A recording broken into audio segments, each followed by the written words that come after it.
In this episode, the fourth of a 5-part series, we are going to take a deeper dive into the third drawer of a proverbial self-care tool chest if you come from a childhood trauma background. Hi, I'm Annie Wright, a licensed psychotherapist and an expert in childhood trauma recovery.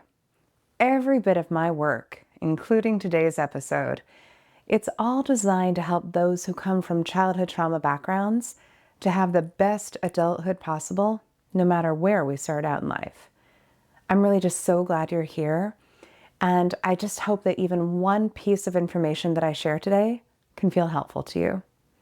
If you suspect you come from a childhood trauma background or are curious about the impacts that it might have had on you, I would definitely encourage you to sign up for this YouTube channel, subscribe to it, and then do also sign up for my newsletter in the show notes below.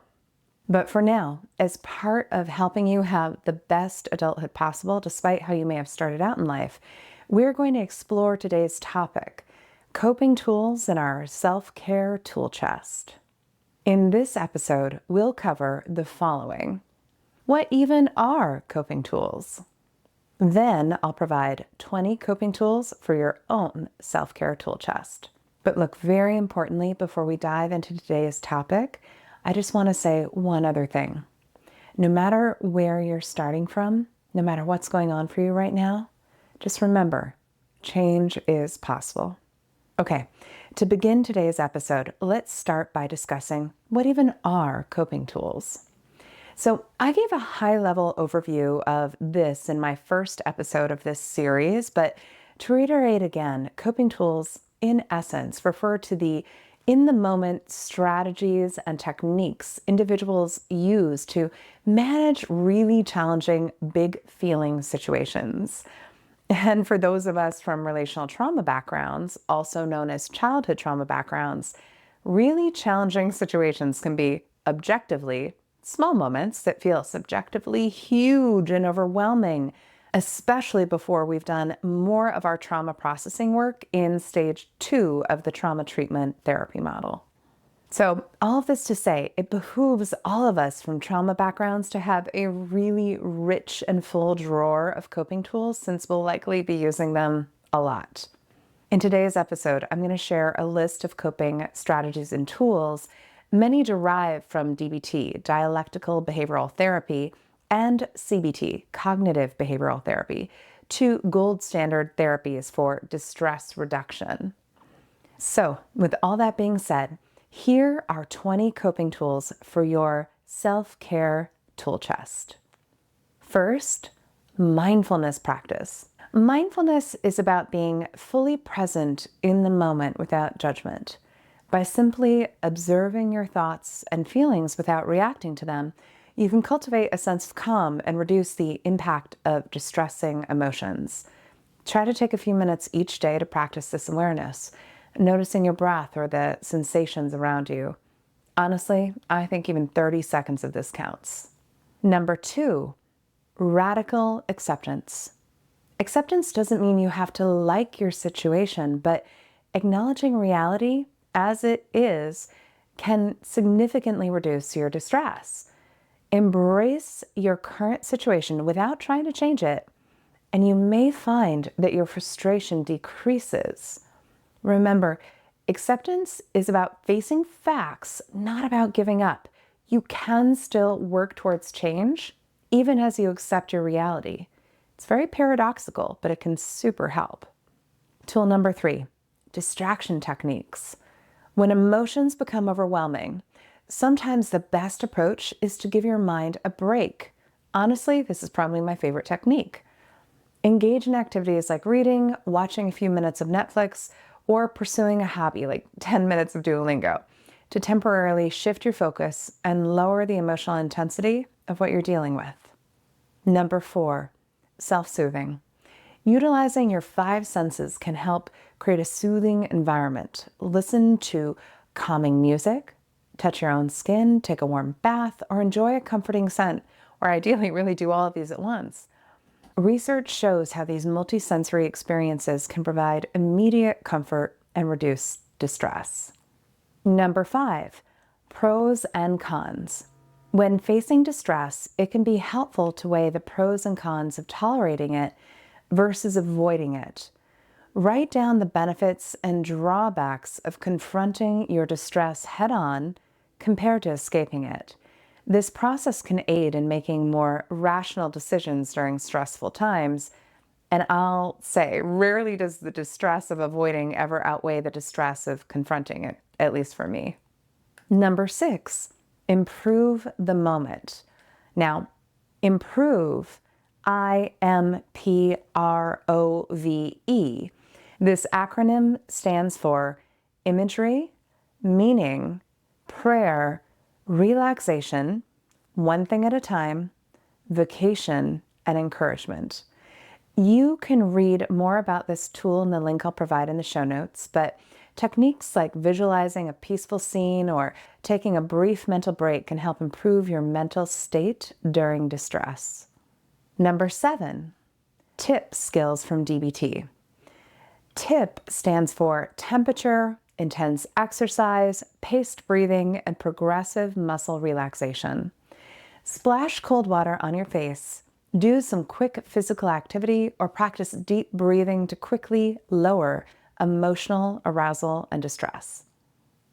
Number 8, opposite action. Acting opposite to your emotion-driven urges can be incredibly effective. For example, if you feel like isolating yourself, try engaging with others instead by texting your friends or going outside and actually talking to that neighbor in their front yard. Counterintuitive though it may seem, it counteracts negative emotions and promotes positive pro-social behaviors. Number 9, self-compassion. Obvious as it seems, be kind to yourself, especially during times of distress. Practicing self-care and speaking to yourself in a supportive and understanding way can help enormously. This can help mitigate the effects of distress, not to mention help rewire your neural pathways for more functional, adaptive thoughts and behaviors. Number 10, grounding techniques. Grounding involves focusing on the present by noticing physical sensations around you. This might include touching a textured object or listening to the sounds in your environment. Grounding can anchor you to the present moment and reduce distressing thoughts. I like to encourage my therapy clients to wear fidget rings and have tactile objects on their desks like push balls or other fidget toys. Poppers are great things for grounding. Number 11, check the facts. Examine the accuracy of your distressing thoughts. Ask yourself if your thoughts are based on facts or assumptions. Ask the question, do I know with 100% certainty that this is true? Like 100% true? By challenging and finding the lack of truth in your unhelpful thoughts, it can really help reduce distress. Number 12, participating in activities you actually enjoy. I know I'm stating the obvious here, but try to do activities that bring you joy and satisfaction. Whether it's video gaming, a Zoom and cocktail with your girlfriends, or puttering in your kitchen listening to audiobooks, which is my personal favorite. These activities can distract from distress and improve your mood, and also make you feel like you have a nice life. Number 13, building mastery. Building a sense of competence and accomplishment can be very empowering as a coping tool. Set small, achievable goals and work towards them. Level 1 in Duolingo, and then level 2, and so on. A 1-mile run at 4.5 miles an hour, then 5 miles an hour, and so on. This increases self-confidence and reduces feelings of helplessness when you demonstrate to yourself both your agency and your capacity for mastery. It's a really cool coping tool. 14, mental grounding. Engage your prefrontal cortex and reduce the hijacking of your limbic system by thinking of categories such as musical instruments or types of trees, and then listing as many as you can. Another method is to recite something by heart, like a poem or a song. Pick a long one, like American Pie. It can help distract and center your thoughts. And a side note, for anyone with kiddos, I like asking my daughter to list how many Disney princesses she can name when she's really dysregulated and having a tantrum. Really helps her come back online. Number 15, use of humor. Humor can be a great way to diffuse distress. Despite how much I love it, there's a big difference in my mood and nervous system when I switch from binge watching Game of Thrones to watching The Office. Dose yourself with comedy as a distress tolerance coping skill, and give yourself a break from the wonderful but usually mega heavy HBO goodness that there is. 16. Dispel energy through rapid physical activity. True story, when I'm anxious before a big work meeting, I'll do 20 jumping jacks in my office to try and dispel the adrenaline and cortisol coursing through me. Push-ups or high knees would work well too. It's a wonderful coping tool. 17. Behavioral activation. Actively engage in tasks aligned with your values and goals, even when feeling distressed, like still making time to volunteer at your kiddo's school despite feeling overwhelmed by your workload. This connection with your values can boost your mood and reduce your distress. Number 18, exposure-based techniques. Gradually face distressing situations or thoughts instead of avoiding them. Over time, this builds tolerance to distress and reduces anxiety. Get a friend or your therapist to do it with you at first if it feels like too much to do it alone. This is like exercise number 5, but the action that follows the contemplation that you do in number 5. 19, breathing exercises. Practice deep and paced breathing exercises to calm the nervous system. Techniques like diaphragmatic breathing or 4-7-8 breathing can help reduce anxiety and improve emotional regulation. 20, journaling. Maybe my favorite one on this whole list, journaling can be a powerful tool for managing distress and enhancing emotional well-being. By writing down your thoughts and feelings, you can gain insight into your emotions, identify patterns, and explore solutions to problems. I like to write down my problems and then try and brainstorm solutions, with a minimum of 5 solutions, to see if I can alleviate my anxiety about the problems. So there you have it. I hope that even one of these coping tools feels helpful for you to know about and add to your own self-care tool chest. And now I'd love to hear from you in the comments below. Of these tools I mentioned today, which sounds like the most helpful for you to begin to practice?